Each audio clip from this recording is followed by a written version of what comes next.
Donnie and Dolly, the team is supported by ableauctions.ca. Closing your business? We can help.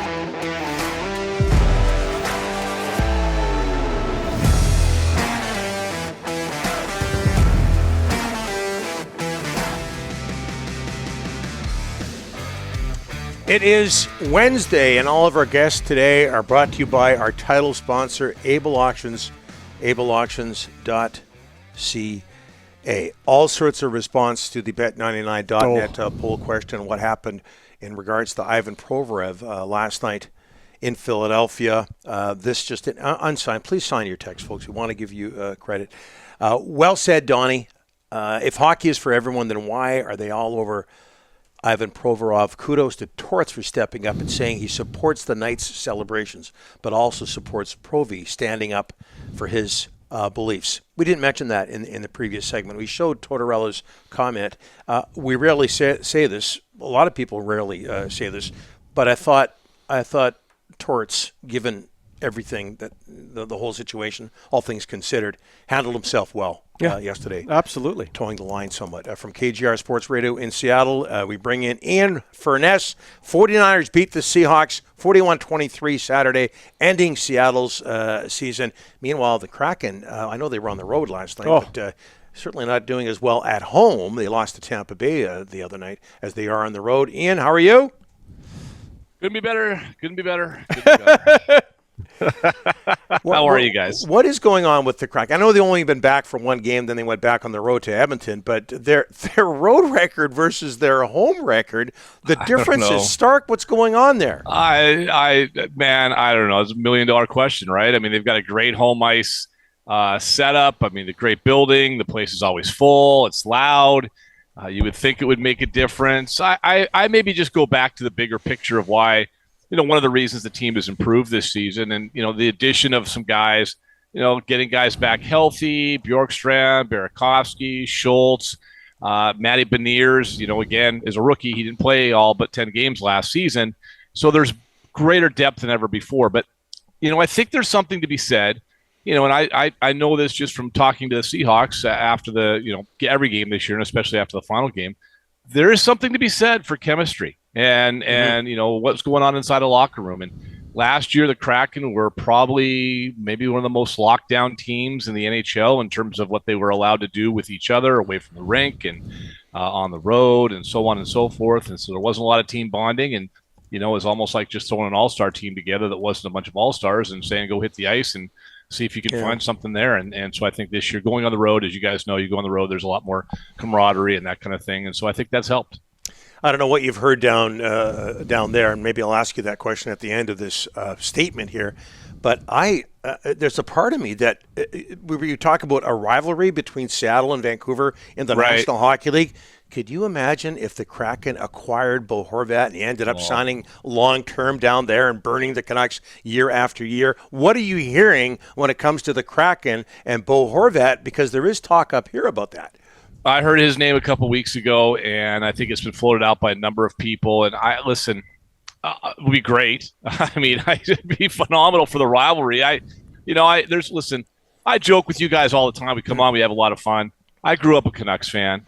And it's I'm still trying to find my loyalties and all that. Living in Seattle, it's a new team, so it takes a little bit of time, I think, to develop those bonds. It just tears me apart to see what's going on with your hockey team. It's awful. I mean, in every sense of the word. And then, rest in peace to Gino Ojic, who is just one of the greats. And I, who I enjoyed watching. I loved how he played. I love the fact the guy stood up for his teammates. It's something a lot of teams are missing, including the Kraken, a guy that could like you're going to look to the bench and say, if I run Matty Beniers, I've got this guy, right? And the rivalry is it's not there yet. It needs something. That might be a little bit of a spark. I think more than anything, it needs, a playoff series or something along those lines, or maybe just a good old fashioned, 8 years ago, drop of the puck, Flames, Canucks line brawl to start things off. Let's go. Get something going. Maybe it needs Torts to come back and then go after an assistant coach like Lord Mulliken. But the Horvat thing would be great for Seattle. I don't know if that's their greatest need, guys. I think it's still on the back end. I think they need a guy that can move the puck a little bit better.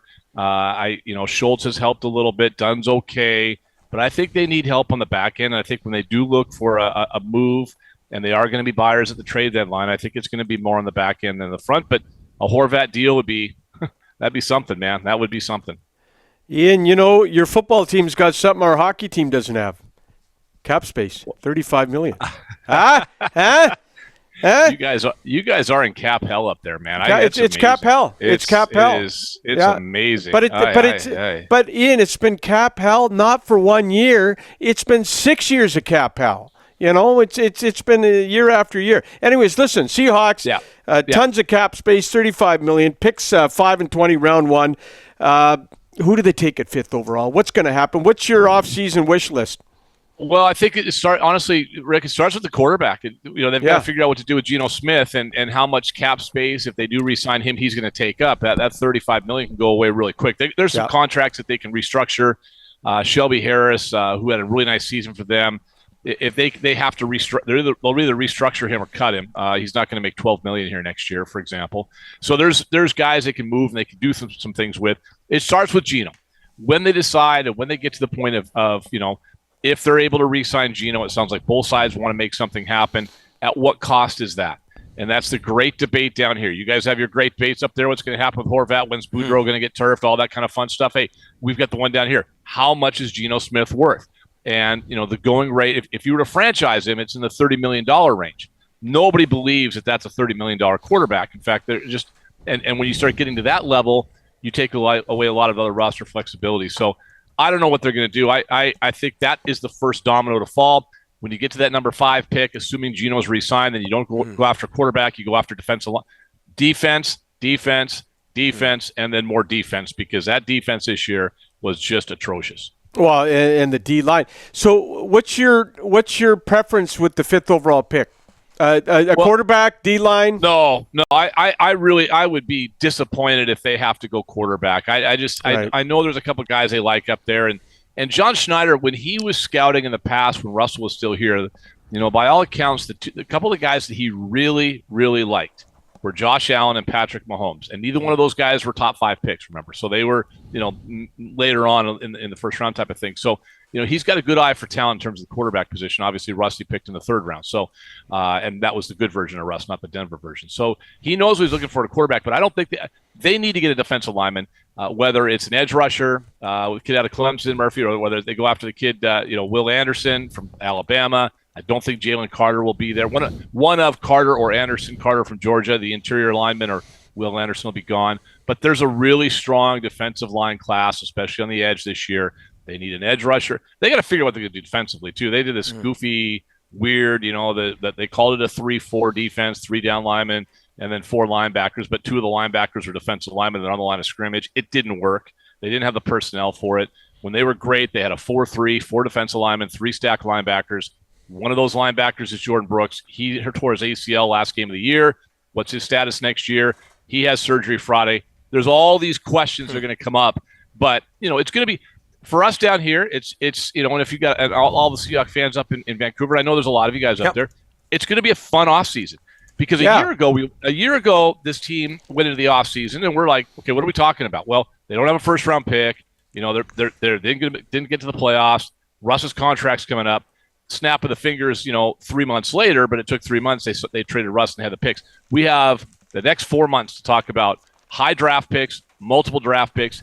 And if you look at John Schneider and what he's done in the past, he's got 5 and 20 right now, plus 2 high picks, a high pick in the 2nd round and a mid-second round pick as well. He will package and move those things. It will be fun. It'll be entertaining. We'll talk during the draft. They won't pick whatever you're looking at right now with those numbers, Rick and Donnie, throw them out the window because he'll move and shake and do all kinds of fun stuff, and free agency will be fun and all of that. And it's a team on the rise. There's no doubt about that. Ian, back to Geno Smith. If indeed he doesn't return, who's their quarterback? Is Drew Lock the answer?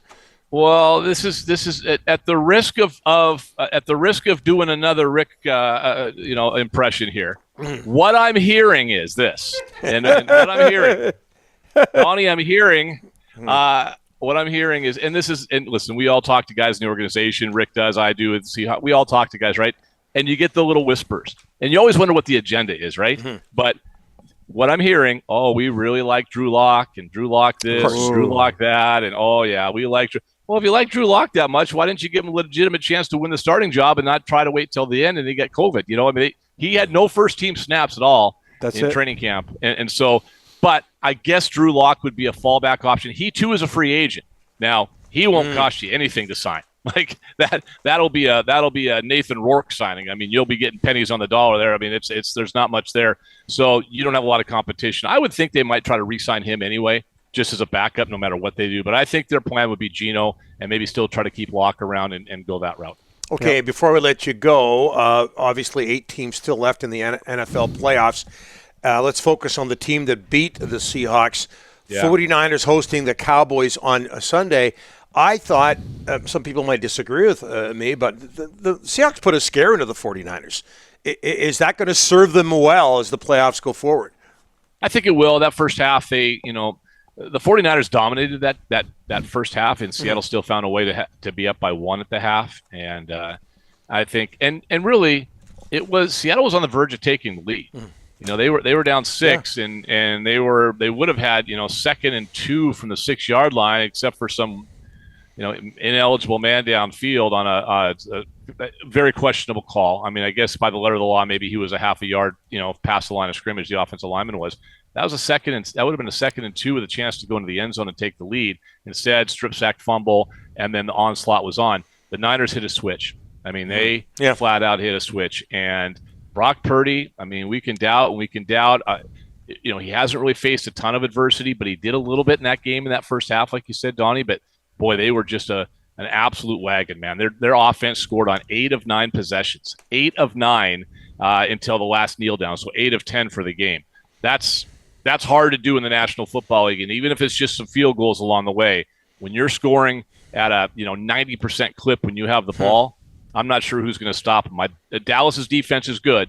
We saw what they did to Tom Brady, but I think the 49ers are the best team in the NFC. Of course, I've been wrong all year. That's why I'm sitting here with you guys and not up at the Snoqualmie Casino, because I would be making millions if I knew what the hell I was talking about, right? Ian, all the best. Thanks so much for this. Appreciate it. You guys are the best. I say this all the time. I love doing this every week. I look forward to it. Your viewers and listeners are the best. I love the feedback, and I listen to you guys, man. I listen to you, and I listen to the other dudes. SNP, you guys keep me connected with the world of hockey, and you do a tremendous job. Even with Ryan running the show, you do a hell of a job. Yes. And I really, I thank you guys because you're my commute home most days, so thank you. You're welcome, my friend. Yeah, I was going to say thank you, too, until you mentioned Zakaris and Price. And, I just said S&P. I didn't mention them by name. I just said S&P. So, I think that's bad enough saying S&P. I think this is our – sorry, go ahead. You guys are my number one. They're number 2 on the depth chart. All right. Well, they should be number 5. Ian, this is our last hit for a while, so we thank you for what you've done throughout the last few months. Really appreciate it. Anytime. Call anytime, guys. Take care. All right. Ian Furness, our friend from KJR Sports Radio in Seattle.